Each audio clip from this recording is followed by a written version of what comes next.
Most of us want to run faster, but we definitely all want to run for longer, so we need to learn from the blue zones. There are 5 regions or blue zones in the world where people live for longer and are far healthier than the rest of the world. And researchers discovered 9 lifestyle habits split across 4 sections that, if you follow them, can add 10 to 12 years of quality to your life, meaning we run stronger, we run faster, and we run for longer. I am all in. The first habit of people living in the blue zones, and this probably won't surprise you, is that they move naturally. It didn't mean that they run marathons or lift heavy at the gym, but it did mean that they live in an environment that encourages movement and physical activity. Oh no. Okay, I'm thinking we run back up and on the beach. Thank you, Car. Never a bad idea. How beautiful is this? So people in the blue zones would actually favour natural movement over using mechanical equipment. So rather than using machines, they'd do things themselves physically and manually. And I think it's just about that full range of movement in your body. So for us, we run, but it also makes you realise that running alone isn't enough. And to get the most out of your body and your life, you also need to work on mobilising your body and stretching and strengthening your body as well. Yeah, I think what I took from that first point is that their version of movement is just doing things naturally, gardening. Our version is running and going to the gym. Neither of them are wrong. They're both movement over no movement, activity over inactivity. In the second section, which is called Right Outlook, is possibly my favourite of all of the 9 habits. And that habit is purpose. The Okinawans call it Ikigai. The Costa Ricans, they call it Plan de Vida. And that literally translates to your reason for waking up in the morning, as in your soul's purpose. And we did quite a lot of work on this in the early days when we started this Messy Happy, trying to find out who we are and why we do what we do. And we've managed to narrow it down to this. We have 2 purposes, one physical and one life. The physical purpose for us is to be able to run until the day that we die. Hopefully not literally whilst we're running, but we will never stop. And that drives us enough, but we wanted something else. My literal reason for waking up, honestly, is to help as many people in the world fulfill their potential, live their longest, live their best life. It's why we have the channel, it's why we put out free training plans, it's why we're starting a podcast, it's why we do literally everything we do, and that is our soul's purpose. It is what this Messy Happy is all about. It is why we get up in the morning, and I couldn't be prouder of what we both do. The second habit within the Outlook section is called downshift, and the researchers recognise that even people in blue zones experience stress and that stress leads to chronic inflammation, but those in blue zones had routines to shed the stress. From meditation to naps to happy hour, the habits were across all zones, and runners need the same because training is stress, and you add life and work on top of that, and there can be times when it can tip you over the edge. So we all need stress shedding habits. Ours are pretty simple. Sometimes we nap, although that is not always possible. Meditation works for some, but we always struggle with it.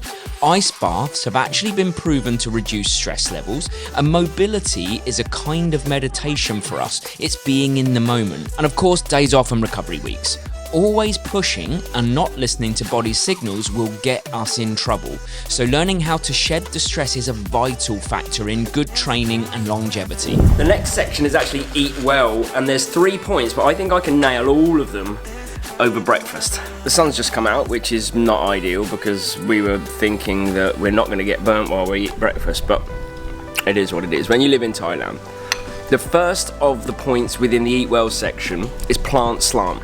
And simply put, it probably won't surprise you really to know that the people that lived the longest were the people that had a majoritively vegetarian diet. I think they ate meat a little bit in a month, maybe 4 or 5 times in a month. And if I look at my diet, all 7 breakfasts in the week, vegetarian, all 7 lunches in the week, pretty much usually vegetarian, and maybe 2 vegetarian meals in the evening. So when I look at the percentage of my meals that are vegetarian, I would say I eat meat 5 out of 21 meals, so it's about 75% of my meals are vegetarian. So I'm on the right track, just there's no way I'm giving up sausages, can't do it. And then there's the 80% rule, which I quite like, and it is a skill.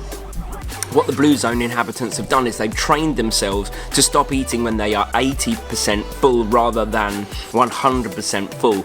And the reasoning, I guess, and it makes sense, it's sound, is that the gap between feeling like you're full and being full, that 20%, is probably the difference between weight maintenance or weight gain or weight loss. So it's a skill for sure. You have to listen to the signals, but the signals are what we're looking out for. Once you're 80% full, stop, not 100. I was just saying to Ben that doesn't mean eating 80% of what's on your plate or in your bowl, because I've just cleaned up that bowl, but it's like 80% of your fullness. So I finished that. I probably could think, oh, I could have a slice of toast or a little croissant or something to go with that, but I don't need it, so I'm not going to do that. I think I'm 80% full and I should be well set up for the morning. And finally, and this was a bone of contention in our household, the third point within the eat well category is wine at 5.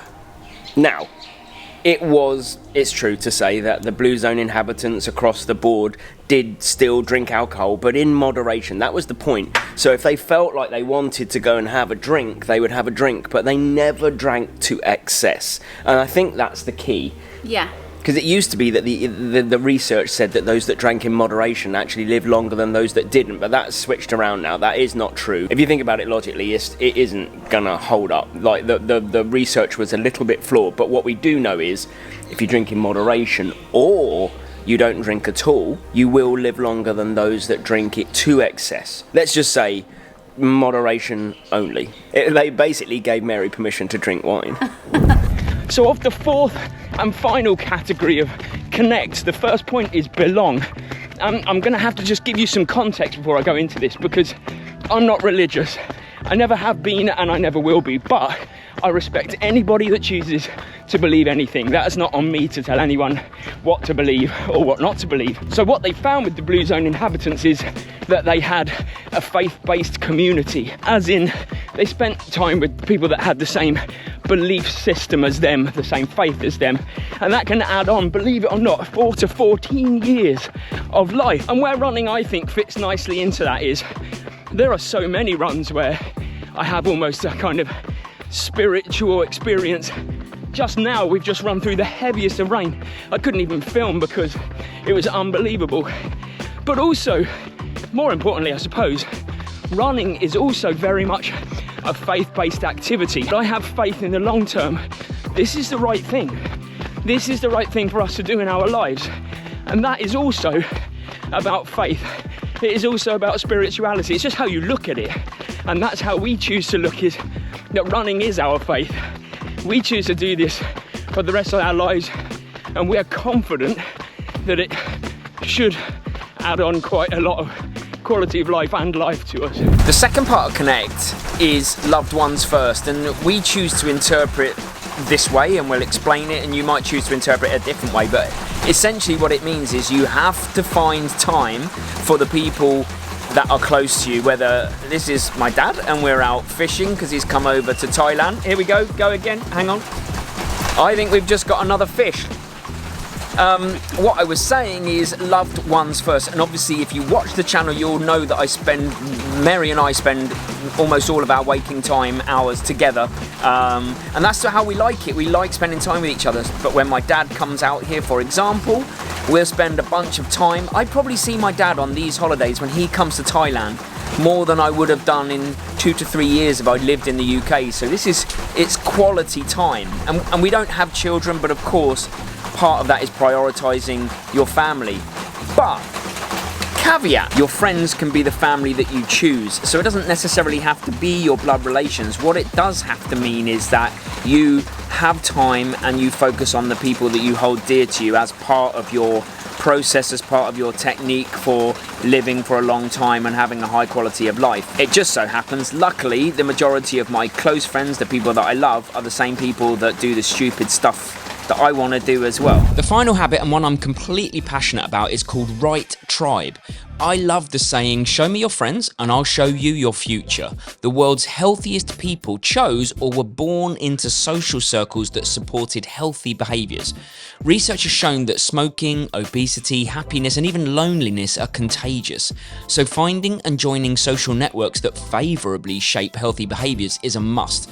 We actively seek out people who match our vibe and can push us to crazy levels. Just take a look at the history of the channel. In the early days we had George and Sam, both exceptionally high level athletes, always up for challenges.